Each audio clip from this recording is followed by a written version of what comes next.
All right, welcome back. Thanks so much for joining us once again right here on the Pop Culture Cosmos.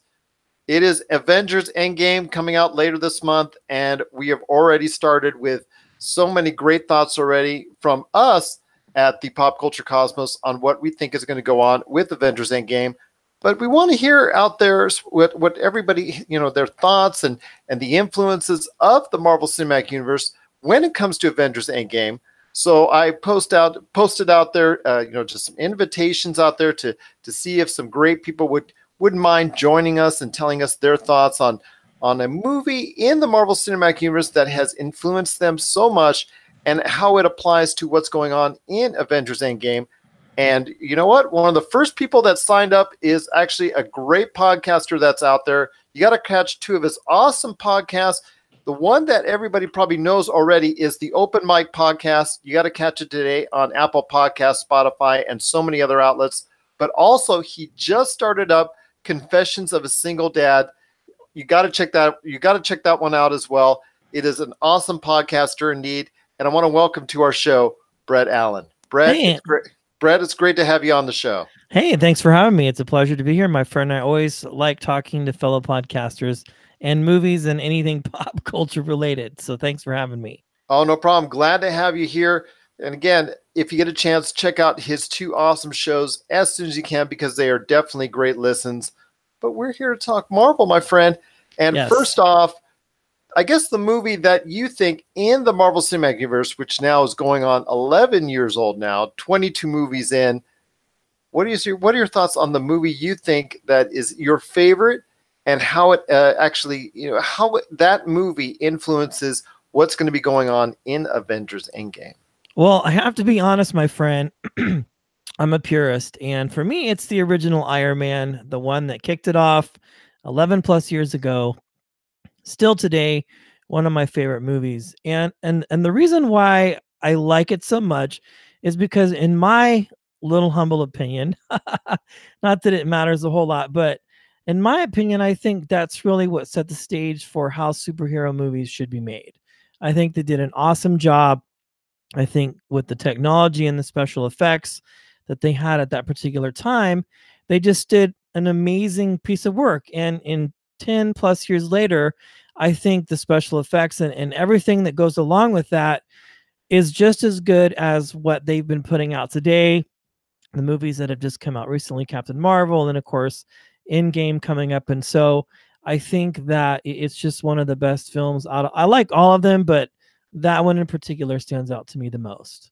It's just the one, in your opinion, has held up, and it kind of created the template for a lot of these Marvel origin stories going forward.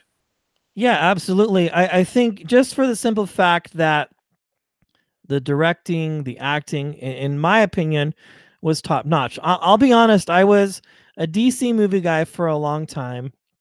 And when they started coming out with those Dark Knight movies with Christian Bale, I thought to myself, this is how these type of superhero movies should be made. Not a ton of famous people in them, not, a whole lot of this or a whole lot of that. And it was a great story. And then, of course, when the Iron Man film started coming out, I thought, man, these guys are doing such an amazing job. And I think it has set the tone and will continue to set the tone for what's coming out here for Endgame here in just a couple weeks, I think. Well, it just started off with on a bad note as far as earlier in the century for Marvel with Daredevil, Elektra, Yes. and they were Oh just my gosh. yeah. So they didn't really have the greatest reputation, and also the Incredible Hulk movie, or the first Hulk movie, I should say, with Eric Yes. Bana, which I think is underrated, but it's still not the greatest movie at all. No, I don't think it's the greatest, but I think in a certain way, Ang Lee is a great director. I think he's done a lot of really great things. And I feel like he took a decent swing at trying to make a Marvel movie.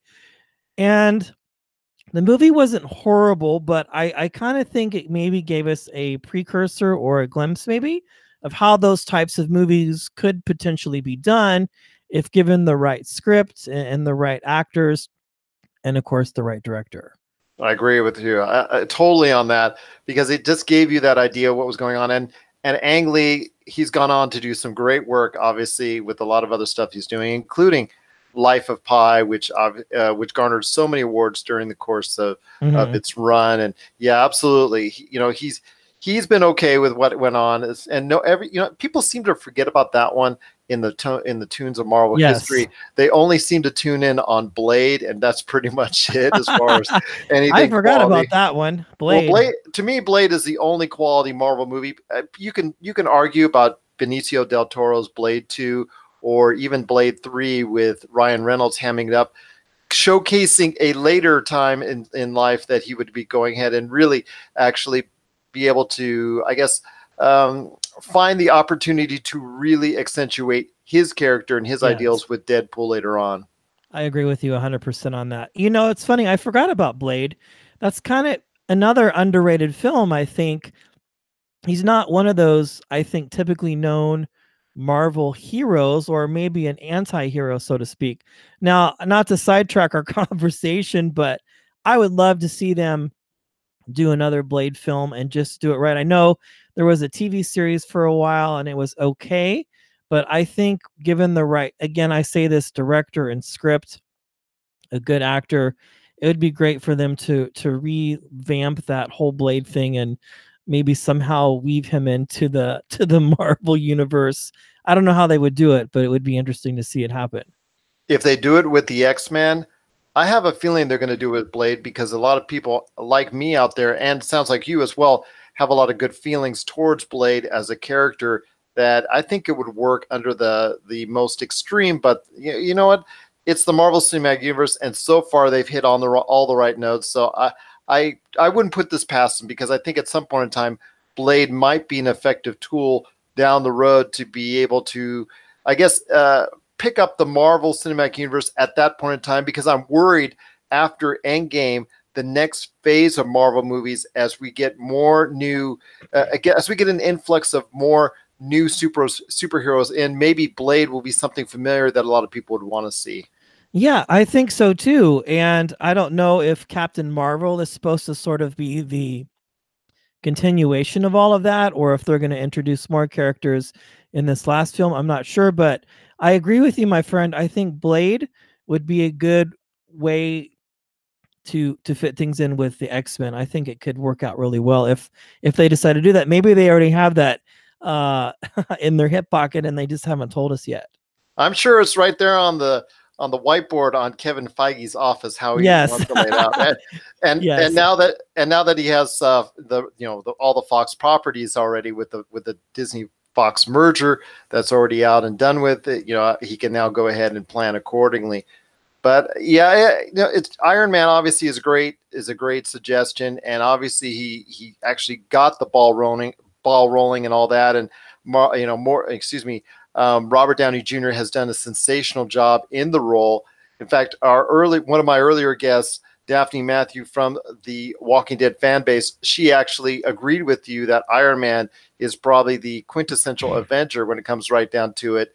How does his plight seemingly fit alongside with what's going on in Avengers Endgame? What do you foresee happening? Let's put on that let's put on that hat as far as maybe the fortune teller is concerned, and just try to foresee what you think may go on with Robert Downey Jr.'s character as Iron Man in Endgame.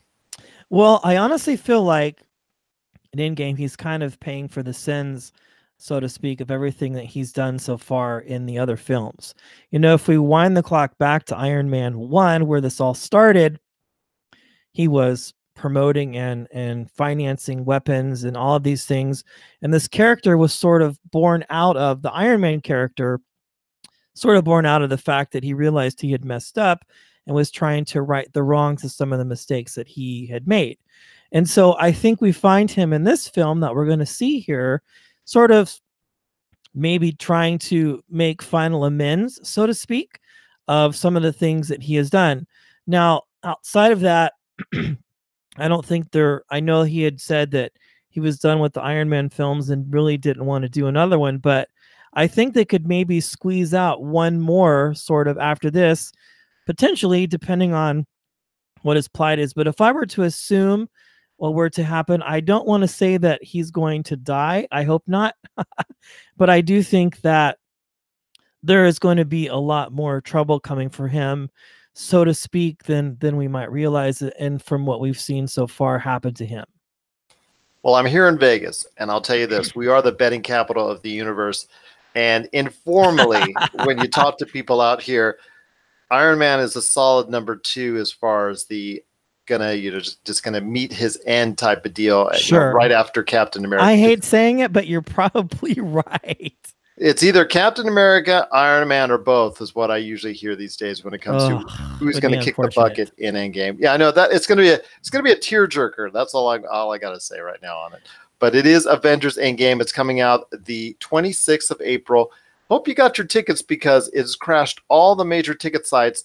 You got to go ahead now and get your tickets soon if you want to see it the first weekend. Otherwise, you have to go on eBay, and that's going to be a lot of money. Oh, forget it. But one last question to ask you, Brett, while you're here, and again, appreciate you joining us, is why do people need to listen to not only your great podcast, the Open Mic podcast, but also as well Confessions of a Single Dad?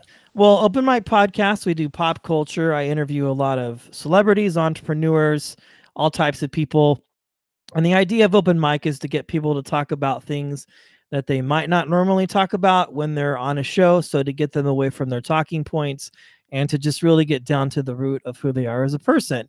And so the idea of an open mic is where somebody can come along, whether it's a musician or a comedian, a poet, they could talk about things, try things out, and it's a free and it's a safe space for them to do that. So that's the concept, the elevator pitch of the open mic. The elevator pitch for Confessions of a Single Dad. I'm a single dad.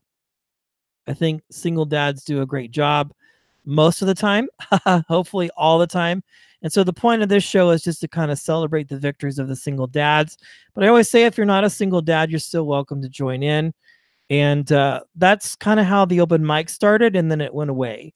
So I wanted to bring all of that back with Confessions of a Single Dad. So if you have struggles, if you're a single dad, or even if you're a single mom, whatever, I think you'll benefit from the show, because we tackle a lot of topics that are a little bit taboo and try and flesh them out and find out ways that we can just be better parents overall. Now, I mentioned already that these shows you can find on Apple Podcasts and Spotify. Are there any other major podcast outlets you want to mention where people should go out of the way to find your podcast at? Yeah, they're everywhere. Spotify, iHeartRadio, Pandora. We're all over the place. So pretty much every podcast player that you can think of, or where you listen to shows, Stitcher, Podbean, it's everywhere. So anywhere you listen to your show on your phone, whether it's an Android or an Apple, you can always just type Confessions of a Single Dad or the Open Mic podcast with Brett Allan, and it'll pop into your player. And thanks for joining in. Yeah. Oh, no problem. Thanks for being part of the show. I just cannot thank you enough. Once again, it is Brett Allan from the Open Mic podcast and Confessions of a Single Dad. You heard all the outlets. Now it's up to you to go ahead and listen to his show, because it sounds like not only with Confessions of a Single Dad, but if you get a chance, the awesome Open Mic podcast as well. Yes, Brett, thank you. Oh, no problem. Brett, I'll tell you what. I hope you get a chance to come back on the show, because I got the open invitation now. You're always welcome to come back on if you have the time, because we'd love to hear your thoughts on anything going on in pop culture. And always, believe me, it's just great having you a part of the pop culture. Yeah, and your show is awesome too. I love it. So you have an open invitation on mine as well. We'll have to get you in for a taping here soon. I'd love to have you, man. And your show's great. And if you're listening to a great show. So thanks for having me, my friend. I appreciate it. Thank you for taking your time, and appreciate you being part of the Absolutely. No problem. No problem. Anytime. Pop Culture Cosmos.